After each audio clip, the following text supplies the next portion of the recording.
بله نهاجی خوشناف همو جیگیر سروک دسته ابری و بر یا هف پیمانی تماس لگل میدن باش جبر چه و خوش تماس وکشاند ایوار باش همه آرا ایوار باش براتی کندنام جناف تماس بمجي زحمت بو ما ندخل ام بقين بي اوهي وام جناف بكشي جبن بو شتي بو تماس دا اذاكر بو ام 3 صالة لسر شغلي بون وام قلكي في الطش بون يما كاني بو هاي اف ومارا ج سازيا بينجو بينج سازي مكاني بو بهفرا داخستارا كار وشغل لمخابن خويا دكي مرو باش دابي مروش باش يعني تخلفوا باش ماين جد حمي مجالات داتي خويا كرن بمجالي كاري سيبي بجيتي خويا كرن براستي وقتي قوم دست فكر دناف في پیمانه دا ام بشغلن ده هیویه مهبون هیویه کمین او بو ام داربن واقع کی ولو داخل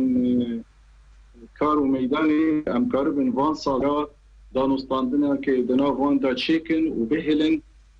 جواکا سیویل یا بو گاوید خوی پیشن دا جواکا سوری دا ام کاربن واقع کی اوسا بین الميدان که به هر دورا بدن بستنین دانستاندن جی همه مجالات دا چه ببه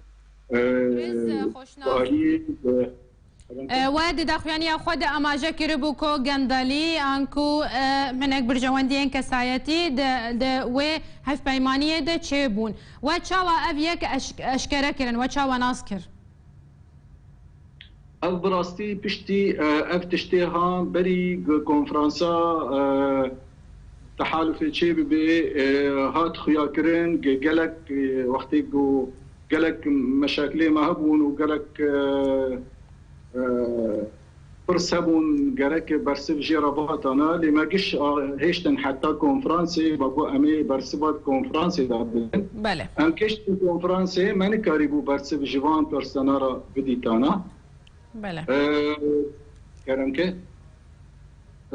سه هیوا پشتی کنفرانس کاری که دیجوار مکر جبوی ام بهلن هذا پیمانا خاصة بمجال هيئة إداري دا وأجيب